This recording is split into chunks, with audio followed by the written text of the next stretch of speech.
Aujourd'hui, quand nous ouvrons Instagram, YouTube ou Google, nous pouvons avoir l'impression que les publicités deviennent ce que nous voulons, parfois même avant que nous n'y pensions vraiment. Cette impression n'est pas un hasard. Elle vient de la montée fulgurante de l'intelligence artificielle et de l'ultra-ciblage publicitaire. Avec 60% de la population connectée, chacun de nous laisse des traces à chaque clic. Ces données collectées, notamment via les cookies, alimentent des systèmes capables de créer des publicités quasi sur mesure.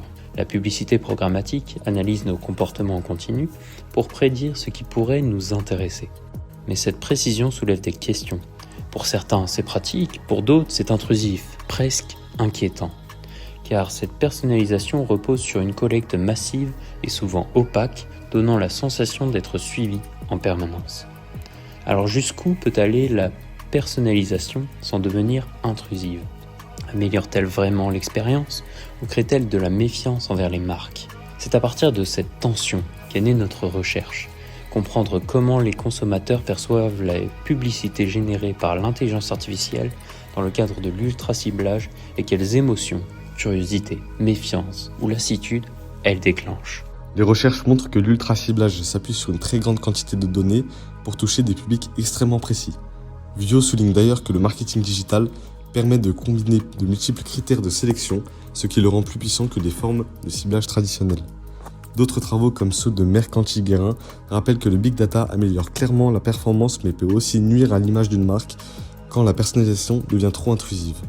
Enfin, Wakrat met en avant les enjeux de contrôle et de respect de la vie privée.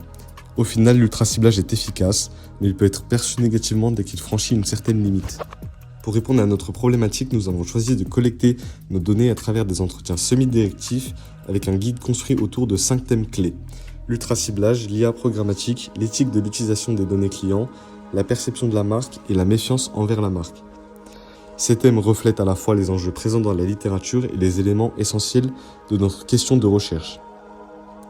Nos entretiens ont duré entre 20 et 45 minutes et ont été réalisés auprès d'un public volontairement varié afin de capter des profils différents susceptibles d'être exposés à ce type de publicité. Notre échantillon inclut des participants venant de France, mais aussi du Maroc et de la République dominicaine. Après la phase d'entretien, nous avons retranscrit l'intégralité des échanges, puis extrait les passages les plus pertinents dans un tableau d'analyse. Cette étape nous a permis de réaliser une analyse horizontale et verticale pour faire émerger les points communs, les divergences et les tendances majeures. Nos résultats montrent d'abord que la personnalisation offerte par l'IA est perçue comme utile, surtout lorsqu'elle facilite la découverte de produits réellement pertinents. Mais en parallèle, nous observons une forte sensation d'intrusion.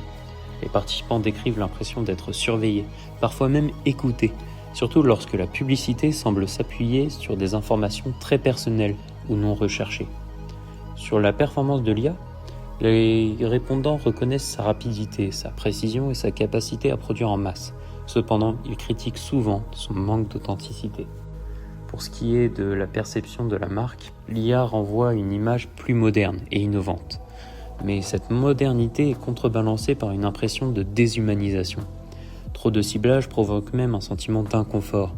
La marque me connaît trop, disent certains participants.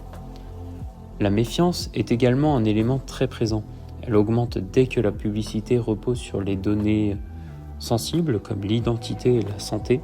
En revanche, lorsqu'une entreprise est déjà appréciée ou perçue comme fiable, le ciblage est mieux accepté.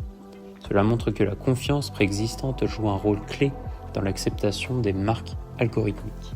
Enfin, l'éthique apparaît comme un enjeu central. Les répondants réclament davantage de transparence et un contrôle réel sur l'usage de leurs données. Au final, l'IA programmatique est perçue comme performante mais intrusive. Les consommateurs oscillent donc en permanence entre la pertinence des recommandations et la peur de perte de contrôle. Le principal défi pour les marques sera donc de trouver un équilibre crédible entre efficacité algorithmique et respect de la limite psychologique des utilisateurs. En définitive, notre recherche montre que l'intelligence artificielle programmatique ouvre des possibilités immenses, mais soulève aussi des inquiétudes réelles. Les consommateurs apprécient la pertinence des publicités tant qu'elles restent raisonnables. Dès que la personnalisation dépasse une certaine limite, elle génère méfiance, inconfort et parfois rejet. L'enjeu pour les marques n'est donc plus seulement d'être performantes, mais d'être responsables, transparentes dans leurs méthodes, respectueuses des données et capable de maintenir une présence humaine derrière la technologie. L'ultra-ciblage n'est pas à abandonner, mais à maîtriser, pour que la publicité reste utile sans devenir intrusive et que pour la confiance, aujourd'hui fragile, redevienne un pilier solide de la relation entre consommateurs et marques. C'est dans cet équilibre entre innovation et respect que se joue l'avenir de la publicité à l'ère de l'intelligence artificielle.